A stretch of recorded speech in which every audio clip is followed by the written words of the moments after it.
Diego, ¿qué es el Media Lab? Bueno, el Media Lab es un proyecto de la Universidad de AFIT, es un centro de experimentación, lo llamamos centro de experimentación hipermedia. En realidad es un concepto que busca transversalizar a todo el pregrado en comunicación y que intenta trabajar las tecnologías acompañadas, digamos, de elementos narrativos y que por encima de todo esté la persona, el sujeto, el individuo, digamos, creando con estas herramientas, pensando tecnologías no solamente como dispositivos, digamos, digitales o de última generación, sino tecnologías en un concepto mucho más amplio, donde pensemos cualquier tipo de instrumento o de herramienta que nos sirva para crear estén al servicio de nosotros. Entonces digamos que el Media Lab es toda esta fusión que se ve materializada en un aula con, digamos, dispositivos tecnológicos digitales de última generación que nos apoyan en los procesos de creación, de investigación y de creación pues para la comunicación, no solamente del pregrado, sino también de la universidad y con una expectativa de salir del núcleo, digamos, universitario, un poco más impactando la sociedad. ¿Qué proyectos tienen en el Media Lab EAFIT? Bueno, en el Media Lab de Afid hasta ahora hemos trabajado proyectos de investigación, como investigaciones en cotidianidades transmitidas en la internet. La gente que tiene exposición permanente ante la cámara, lo que hemos denominado live casting, live logging, es uno de los proyectos que se ha generado ahí. Otro proyecto tiene que ver con los mundos virtuales inmersivos, todo lo que es Second Life, OpenScene y todo ese tipo de herramientas de la web 3DI que están también aportando, impactando en el tema educativo. Estamos trabajando proyectos audiovisuales, son proyectos más de creación, donde lo importante es, con elementos, digamos, de esas otras investigaciones más tradicionales, más teóricas, como live casting, live logging, llevarlos a propuestas de creación. De esa manera surge, por ejemplo, el Media Lab TV, donde hay proyectos de creación de contenidos audiovisuales permanentes para un trabajo, digamos, que une esos dos frentes. ¿Qué es el Media Lab TV? Bueno, el Media Lab TV es un proyecto, es un hijo del Media Lab EAFIT, es un canal de televisión streaming, canal en internet, que está generando productos, contenidos audiovisuales, digamos que de una forma o de una manera de imitar lo que se hace en la producción de televisión habitualmente, en la industria de la televisión. Los estudiantes que llegan al Media Lab TV están encargados de crear series de televisión, de crear programas tipo magazine, distintos programas, no solamente de narrativas tradicionales, sino también de intentos de narrativas contemporáneas o narrativas, digamos, alternativas que permitan generar, digamos, otros elementos de entretenimiento. Otro proyecto que estamos trabajando en el Media Lab de AFIT es el proyecto de narrativas transmedia. Precisamente tenemos un semillero de investigación, un semillero de investigación-creación, que hemos denominado semillero en creación hipermedia, que tiene varios componentes: creación sonora, un tema dedicado a lo editorial, digamos, en estos escenarios digitales, y un colectivo específicamente para la narrativa transmedia, es decir, esos escenarios que están funcionando mucho en la industria cultural en la actualidad, donde una historia se empieza a presentar en distintos formatos, en distintos medios, y que de una u otra forma está generando otras alternativas, otras maneras, digamos, de contar o de narrar o de armar, digamos, estos proyectos de creación. ¿Vos crees que se pueden transmitir contenidos de materias tradicionales a partir de narrativas transmedia?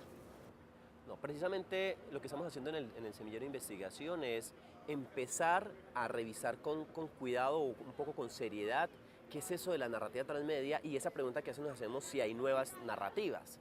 De hecho, cuando empezamos a mirar el concepto, vemos que de pronto lo nuevo, o lo que llamamos nuevo, le damos esa característica de nuevo, no es tan nuevo, sino que tiene una génesis digamos, muy tradicional, que es lo que da, digamos, unas actualizaciones, unas adaptaciones que ha permitido estos cambios. En ese sentido hemos encontrado, por ejemplo, devolvernos a narrativas tradicionales como las mismas aristotélicas, narrativas que empezaron a la narratología, que en un momento determinado generaron autores como Genet.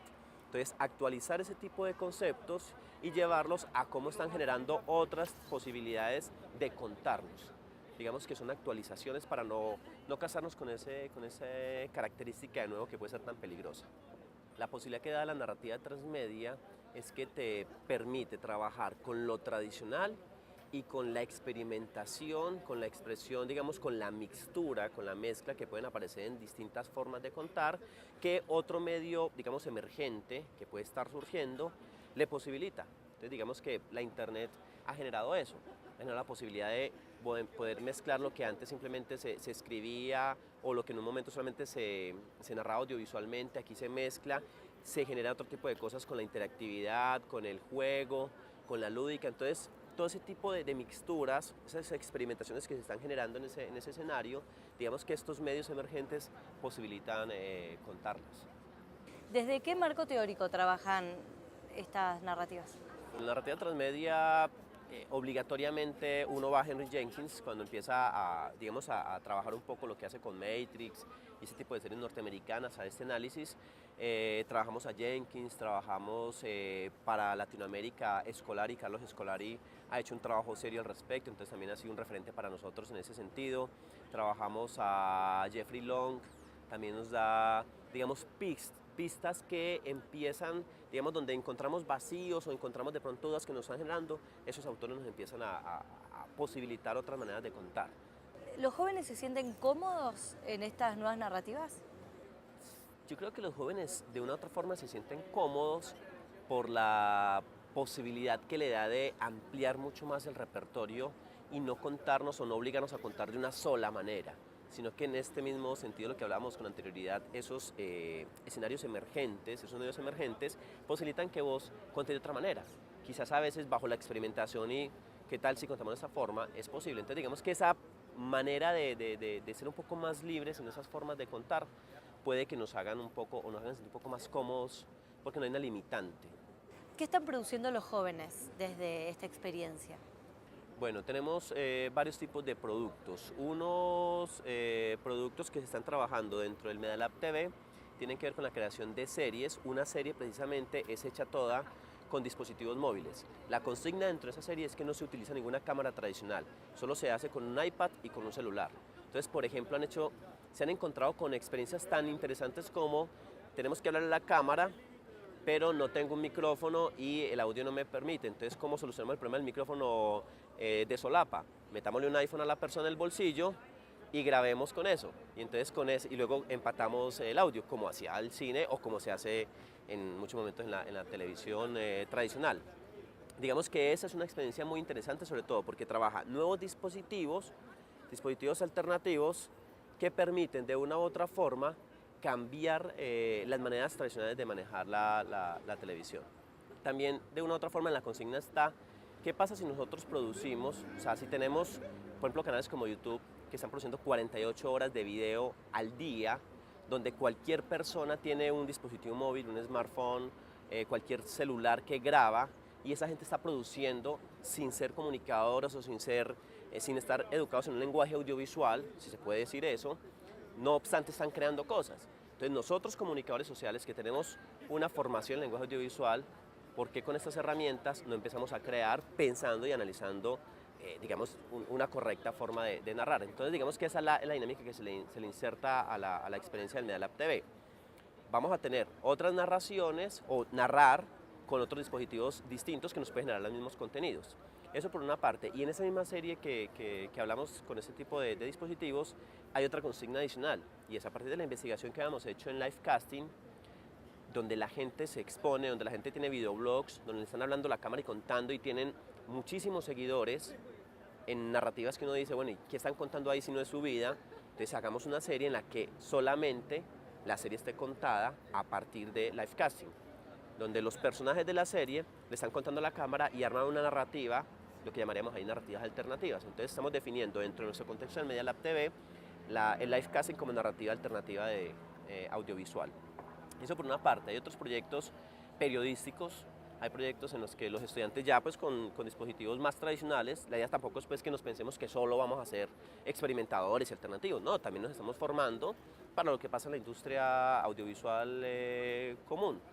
Entonces, también con cámaras comúnmente conocidas pues, en la industria, trabajan para hacer productos periodísticos. Otros chicos se están metiendo ya con la animación, entonces están trabajando una serie de dibujos animados. ¿Cuál es la dinámica de Medalab TV? Y digamos que es lo que nosotros le estamos intentando meter en la clase.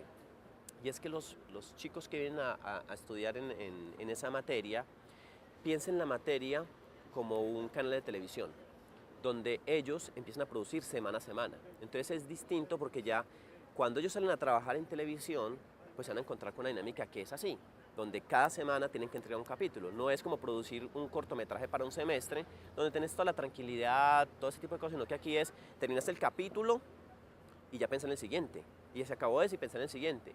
Entonces las veces del profesor, en ese caso, pues lo que yo estoy haciendo ahí es más una forma de profesor, pero también como una especie de jefe, una especie de productor, donde está haciendo exigencias específicas, con todas las dinámicas que exige el medio. De no me sirve este coso, cambie esto, este personaje no entró bien, cambie el guión, todo el cuento. Entonces es un trabajo que los obliga a ellos a hacer mucho más, tener mucha más rigurosidad, mucha más trabajo ahí, pero también lo exige a uno como profesor estar mucho más metido con ellos, porque la clase no es ya la clase de 2 horas a la semana o de 4 horas a la semana, la clase es de todos los días. Y entonces ahí toca incorporar herramientas, por ejemplo, Google Docs. Entonces todos los proyectos están en Google Docs y ellos están haciendo cualquier cosa, ¡fum!, llega un mensaje para revisarlo. Entonces está revisando eso. Herramientas, dispositivos móviles, el chat. Entonces, profe, tal cosa, no me sirve este guión, tal cosa, o cómo hago esto. Entonces ya la figura del profesor también cambia, porque nos obliga a nosotros a estar en otro contexto donde ya no es el aula de clase, sino que cualquier escenario es el aula de aprendizaje. ¿Qué proyectos están haciendo desde el Media Lab con colegios públicos de Medellín? Bueno, precisamente lo que comentaba ahora Mauricio, uno de los proyectos, los dos proyectos en realidad, el proyecto Itagüí y el proyecto de Aures, tienen este componente audiovisual.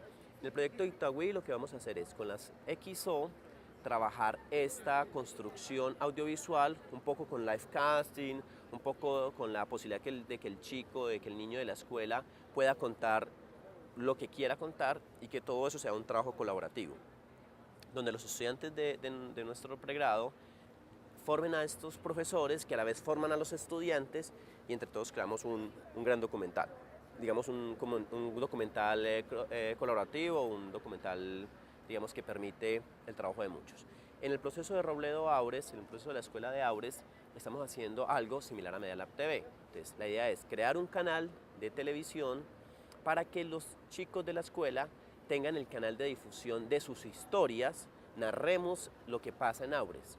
Entonces, en este canal, la idea no es crear un canal y que ellos dependan de nosotros, es crear el canal, enseñarles cómo producimos una serie, cómo producimos un noticiero, cómo producimos una telenovela, cómo producimos un reality y generar un par de capítulos con ellos y dejarles el insumo, la semilla, para que ellos sigan haciéndolo. Porque lo importante dentro de nuestro contexto, lo que nos interesa muchísimo aportarle es el tema narrativo. Los seres humanos por encima de cualquier cosa nos narramos siempre. Y ese interés de narrarnos es lo que nos hace de una u otra forma trascender en nuestros contextos. Cuando narramos nuestra comunidad, cuando Robledo Aures empieza a narrar su comunidad, empiezan a generarse dentro de las mismas esferas, no solamente en la escuela, sino en la familia, en los distintos escenarios que conforman el barrio, otro tipo de dinámicas, porque es la dinámica de la identidad que está generando el que ellos estén contando. Entonces, nuestro sueño es que en Aures los chicos hagan la novela de Aures, que en Aures los chicos hagan la serie de Aures, que hagan un reality de Aures, que está en el colegio pero que está saliendo a todo eso. Entonces no nos interesa generar cosas donde nosotros seamos importantes para mantener ahí, sino que podamos dejar la semilla y que ellos como comunidad sigan contando. Nos interesa más formar para que ellos sigan trabajando. ¿Qué crees que le cambia a la gente en las comunidades la posibilidad de narrar sus historias y comunicarlas? Yo creo que le cambia muchísimo, porque eso, digamos que de una otra forma, es ver en micro lo que intentó en un momento la televisión local y que creo que ese ha sido uno de los problemas que hemos tenido, sobre todo en Latinoamérica. Vemos que Estados Unidos lo resolvió muy bien. La televisión local tenía una ventaja, tenía una intención, y era empezar a contar, a reflejar, a representar las pequeñas comunidades, los municipios, las localidades en la televisión, lo que no hacía la televisión nacional, que ese ha sido el problema, que es el problema en Colombia, porque Bogotá no es Colombia, como Buenos Aires no es Argentina, como Lima no es todo Perú. Buenos Aires es Buenos Aires, pero resulta que Salta es otra cosa, Ushuaia es otra cosa, Neuquén es otra cosa y pasa lo mismo acá. Medellín es una cosa, Cali es otra cosa, Pereira es otra cosa. Entonces, la televisión local de una otra forma intentaba suplir eso, ¿qué pasa en la televisión local, sobre todo en el contexto colombiano? Que los canales locales terminan siendo una muestra de lo que hacen los canales nacionales, no un reflejo de su comunidad, sino un intento de querer ser muy globales, perdiendo esa identidad. Lo que pretendemos acá con estos proyectos, digamos microproyectos, es que ya no sea el municipio, sino el canal local creado en internet, sin necesidad de tantos recursos económicos que implica la televisión tradicional, sino en el sentido que esto le permita a esta gente reflejarse y activar ese sentido de identidad.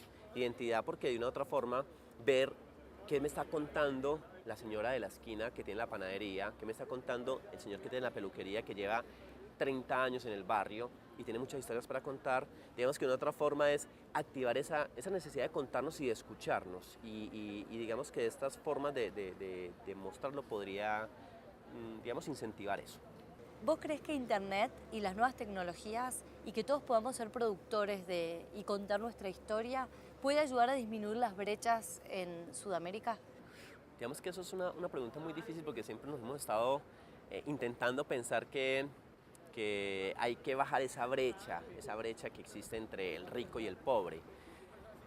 Digamos que Medellín tiene una ventaja y es que ha intentado con proyectos como Aures llevar la tecnología a otros escenarios. La Internet ha posibilitado con este tema del prosumidor, pues este tema de que producimos y consumimos y de una otra forma estamos generando mucho más contenidos. Digamos que de una otra forma, entre comillas, no sé si es grave o peligroso decir eso, entre comillas, ha democratizado un poco el tema. Yo soy un soñador y creo que se pueden hacer cosas, sobre todo porque a veces tenemos también estereotipos creyendo que solamente los que tienen accesos económicos altos pueden tener tecnologías de última generación y no es así. Ya también uno se encuentra en comunidades de bajos recursos que los chicos o que la gente tiene también sus dispositivos donde pueden grabar.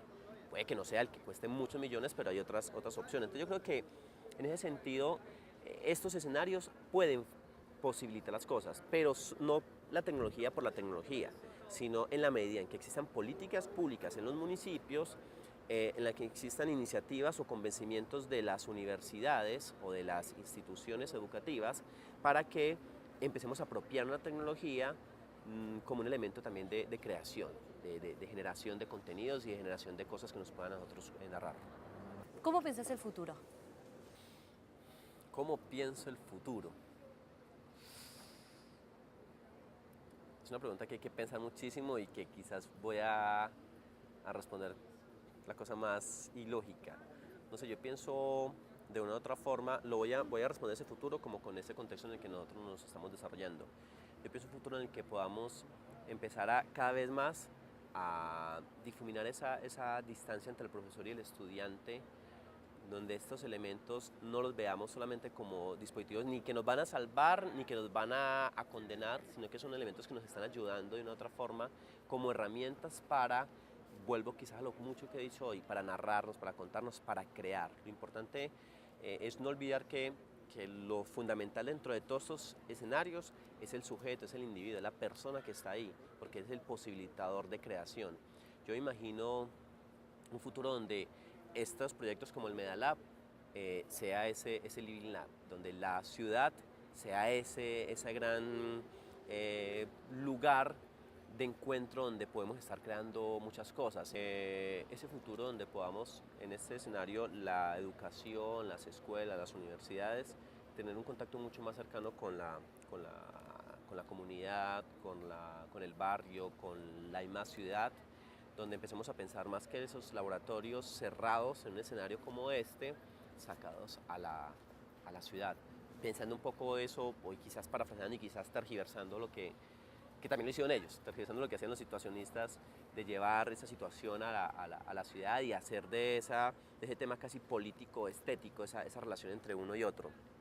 Yo me imagino mucho eso, donde se pueda generar con estas tecnologías, no como salvadoras ni como elementos que nos están condenando, nos están llevando a la perdición, sino como elementos que son herramientas simplemente, donde son herramientas manejadas por sujetos creadores, donde no olvidemos que lo importante es esa persona, ese individuo, ese sujeto, ese hombre, ese joven, esa mujer que están creando con este dispositivo y están generando situaciones que están impactando no solamente de forma, digamos, de enseñanza, educación, sino en muchos escenarios en la misma comunidad. ¿Cómo ves la política pública en relación a la integración de tecnologías en Medellín? Yo creo que Medellín es una ciudad abanderada y es una ciudad, digamos que nos sentimos bien porque ha pensado de una otra forma un poco trabajar el tema tecnológico y educación mezclado como política pública. Yo creo que es una de las principales ciudades en el país que ha hecho ese escenario. Muestra de eso es que existan instituciones como Medellín Digital, como Ruta N, donde la empresa privada le ha aportado al tema público y yo creo que eso es muy importante porque digamos que de una otra forma nos permite esa ciudad que estamos soñando, esa ciudad que estamos pensando, donde de una u otra forma hay más inclusión con la tecnología, no es exclusividad de unas clases más favorecidas que otras, digamos que se empieza, entre comillas, a democratizar mucho más. Yo creo que en ese sentido Medellín sí ha trabajado el tema de políticas públicas, lo ha hecho en las últimas administraciones y es importante, ojalá que no se vaya a cortar, o sea, que no se corten este tipo de cosas, porque también nos posibilitan a nosotros en universidades como esta, que es una universidad privada, pensar también lo que queremos y es impactar las comunidades, no pensarnos que como somos universidad privada estamos en una burbuja y estamos alejados del contexto, no, también nos interesan esas comunidades y si existe ese interés municipal, si existe ese interés gubernamental, pues un poco también es una ayuda para nosotros como institución educativa privada poder unir esfuerzos y llegar a esas comunidades como es el interés que tenemos. ¿La inclusión digital hace sociedades más colaborativas, más amigables, más felices? Yo creo que yo no mezclaría colaborativo y feliz. A mí la palabra feliz me preocupa muchísimo, pero porque no sé si algo nos hace feliz un dispositivo o un elemento, digamos que estos digitales en ese escenario. Yo creo que sí nos hacen más colaborativos, nos pueden facilitar. Digamos que el ser humano siempre han existido las redes sociales, ¿ya? Redes sociales en físico, siempre las hemos tenido. Las redes sociales de ahora son redes sociales digitales, la única diferencia es eso. Nos facilitan las maneras de relacionarnos y de comunicarnos, digamos que las hacen más inmediatas, pero siempre han existido. Entonces, en ese sentido, esa inclusión digital nos ayuda a que sea mucho más inmediato, a que el trabajo se haga más expansivo de una manera mucho más rápida. Y en ese sentido yo creo que ahí sí nos están ayudando muchísimo. A partir de las nuevas tecnologías y la educación en nuevas tecnologías, ¿se pueden lograr nuevas interpretaciones y expresiones artísticas?